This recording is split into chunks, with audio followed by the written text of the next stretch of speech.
This contamination has reached various wells in the Clovis area, but Mr. Scott at Highland Dairy is kind of maybe the biggest impact. Sure. And we visited him back in 2021, last spring, to talk to him and saw his, thousands of cows at his dairy that he was unable to sell the milk from anymore, but had kept these thousands of cows alive. What's now become of those cows?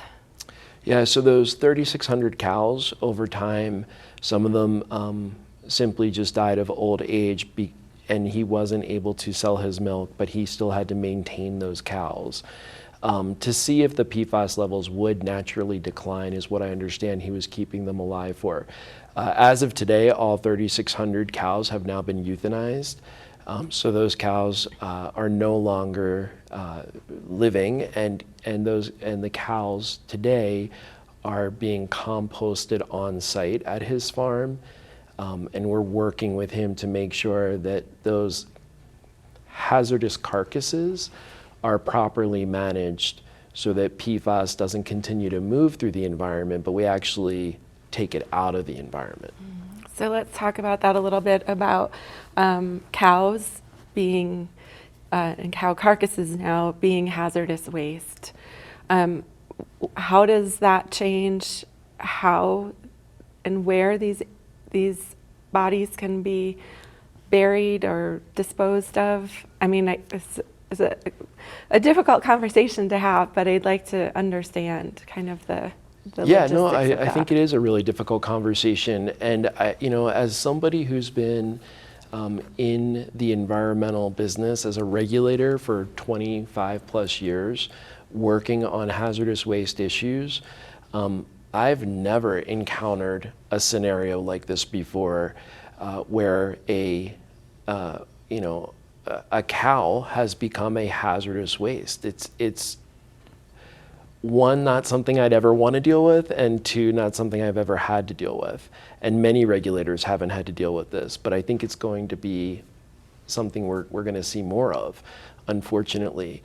But those cows, those carcasses contain a PFAS in an amount that exceeds the EPA health advisory limit of 70 parts per trillion. It exceeds what New Mexico considers a hazardous waste. And therefore, we want to make sure that those cows, upon their decomposition, that we clean up the soil and any remaining materials. And there's going to be, we're seeking information on what the proper disposal would be, long-term disposal.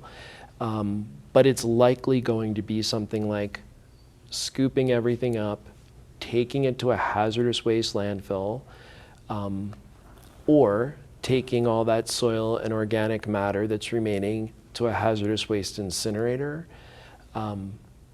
and disposing of it to break down that really hard chemical of PFAS into something that is no longer PFAS. That's what the incinerator would do. So there's a few methods on the horizon that might be right, but we're seeking information to make sure we get it right.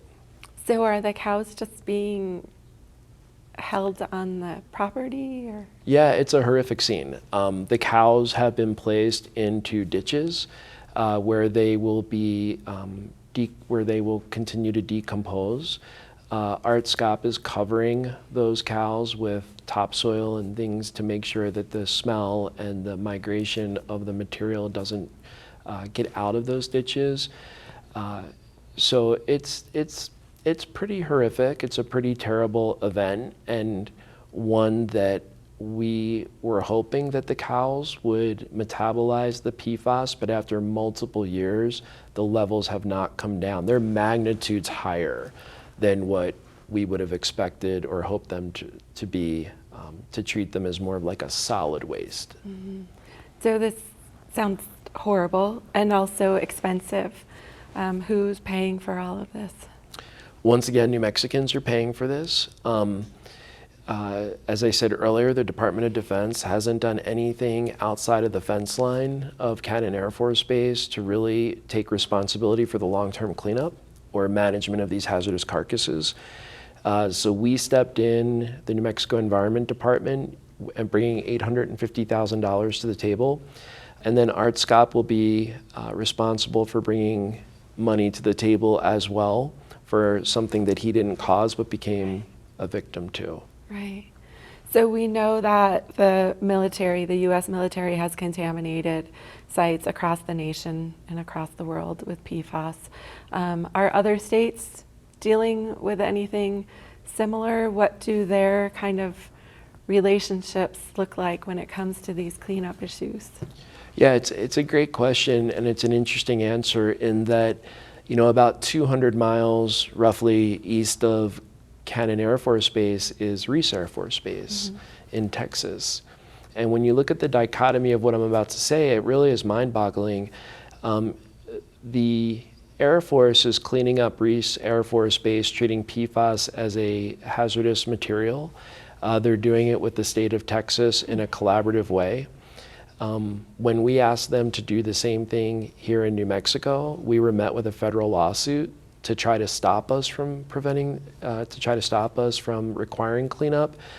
So you have two Air Force bases, both with PFAS contamination, one where the federal government is cooperating with the state of Texas, and one where the federal government is suing New Mexico to ensure that there's no responsibility. So why does the federal government, why is New Mexico treated differently? Yeah, and I'm left with a very short list of answers to that question. It's not technical, it's not legal, it's not scientific. So what does it look like? It looks like there's a state, New Mexico, that's rural, that tends to be a poorer state, and we tend to have a browner population. And I think it's an environmental injustice or a textbook environmental justice issue that New Mexico is not getting an equitable treatment compared to other states across the country. And I think that sends some real concern to me as a regulator that the federal government is not practicing what it preaches.